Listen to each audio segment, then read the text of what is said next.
クラシックキャミーを使ってマスターまで到達したので、どんなことを意識していたか簡単に説明していきます。キャミーはキャラランクが高いのに実際使ってみると勝てないなんてことはありませんか？キャラランクはキャラ性能を 100% 発揮した状態でのランクなので、適当に使っても強いというわけではありません。まあ一部技を出してるだけでも強いキャラはいますが、マリーザ・ホンダ、今回はこれから強くなろうと思ってるが格闘ゲームはあまりやってこなかった人、プラチナ帯前後で停滞している人向けです。まずは基礎知識です。キャミーは相手の行動を制限できる高性能の技を持っています。これにより読み合いを有利に持っていくことができます。その行動がこちら。これらの技を織り交ぜれば全てに対応できるような人間はおりません。相手の行動次第でこれらの技を出していきます。スピンナックルは波動を避けられるキャミーの特権。大スピンナックルを不意に出して有利を取るのも選択肢の一つです。対キャミーとして相手が一番意識してくるのは低空ストライクでしょう。嫌でも対空を意識しなければならないキャミーの必殺技です。5期攻め時の逆タクとしての OD ストライクや足元に当てればガードしてもフレーム有利が取れるので落とされなければガンガン攻められます。でも相手が一番嫌だと思う理由はしゃがみ中継を潰す選択肢ということでしょう。ほとんどのキャラクターはしゃがみ中継を起点にヒットもしくはガードさせてキャンセルラッシュで攻めてきます。これに対して足元に低空ストライクを出せばヒットならそのままコンボへ、ガードさせられればそのままタクへとキャミーのターンに持っていけます。地上戦でキャミーがすることは、相手が立っていたらしゃがみ中継、技を出していたら立ち台系の差し返し、固まっている相手には生ラッシュ台 P で有利を取りに行きます。それでは相手はどう対処するか。攻撃の起点となるストライクを迎撃するため昇竜を出そうと上を注視することになります。上を意識すればするほど地上戦が見えなくなります。立ち台系は判定も強くガードされても角炭もなくドライブゲージを削れる最強通常技の一つ。ドライブインパクトジャンプには弱いですが、対策されない限りはブンブン振って大丈夫でしょう。しゃがみ中継はヒットしたらしゃがみ台 P がヒットして大ダメージが取れます。これができないとキャミーの力が発揮できません。生ラッシュ台 P はガードで有利。ヒット時は弱 P、ダチ弱系、中アロマイナス。カウンター類ならもう一度立ち台 P が入りフルコンボが入ります。カウンター確認が難しい場合はヒット確認コンボで妥協するのもありです。キャミーは単発火力が高くないのでこういったところで伸ばして火力を出していきます。ここからが本題です。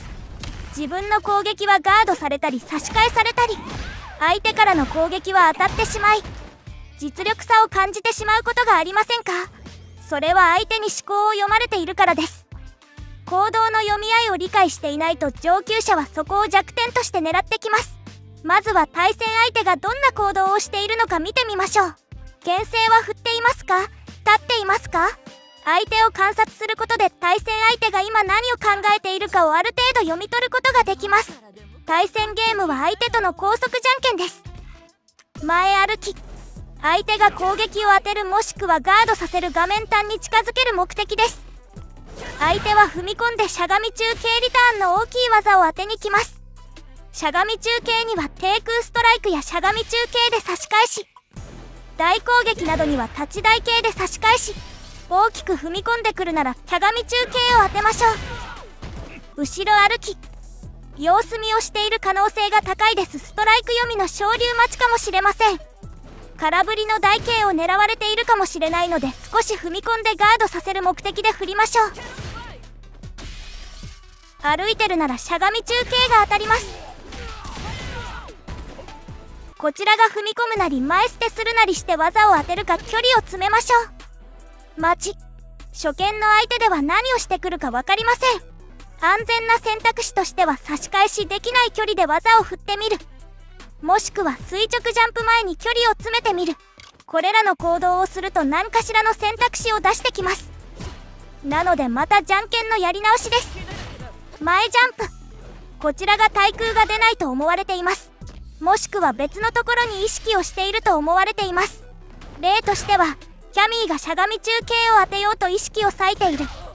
今ジャンプすれば飛びが通る最悪ガードでいいや。昇竜が出ないと一生飛ばれるので絶対落としましょう。最初は対空7、8割ぐらい意識すると落としやすいです。垂直ジャンプ。牽制やストライクを嫌がっています。嫌がってるということは対応できないと自分から言っているようなものです。反応に自信があるなら昇竜か SA さん。ラッシュ中に出せるとかっこいいです。牽制、ラッシュ、必殺技を仕込んでいる。こちらのラッシュを止めようとしている。しゃがみ中継だった場合は低空ストライク中攻撃は立ち台系。大攻撃を振ってくるなら立ち台系で差し返し、マノンやマリーザの牽制にお仕置きしないとずっと技を振られてラッシュゲージなくなります。ラッシュ、ジュリー TJ、ラシード・ジェイミーあたりは距離を調整しないと止まりません。パリーが一番安定ですが投げに負けます。垂直ジャンプもいいですが見てから昇竜する人もいるので多用は禁物です。読めているなら無敵技や SA さんなどを出してもいいでしょう。キャラと距離によるので詳しい説明は割愛します。波動、OD スピンナックルが見てからいけます。反応できるならパリーしてください。これを見せるだけで波動持ちにはプレッシャーが与えられます。反応できなくても見せるだけで効果があります。あとは弾として見ず牽制として考えると対策ができます。波動の出始めはくらい判定も大きくなるのでそこを狙います。相手は反応のできない距離で波動を打ってくると思うので、その距離はキャミーの立ち台系が届く距離です。出始めを潰すように技を出しましょう。これらはキャラの共通している部分での読み合いになります。あくまで格闘ゲームの基礎レベルの話です。私が勝てなかった時はコンボが距離やゲージによって違うやら、ラッシュ来るやら相手の強い行動を押し付けられるやらで半パニック状態でのプレーが続いてました。ゲームに慣れてきたらコンボにも余裕が出てきて、対空も見えてきて牽制の差し返しもできてきました。なのでまずは簡単な状況別コンボを覚えたら対戦することをおすすめします。ゴールドまでは対空など相手の行動を処理できるか、プラチナからはある程度格闘ゲーム経験者が多いのでストリートファイター6の力が問われます。ドライブラッシュ、インパクト、ゲージ管理など基礎的なことを体に染みつかせましょう。ダイヤからはキャラ対策。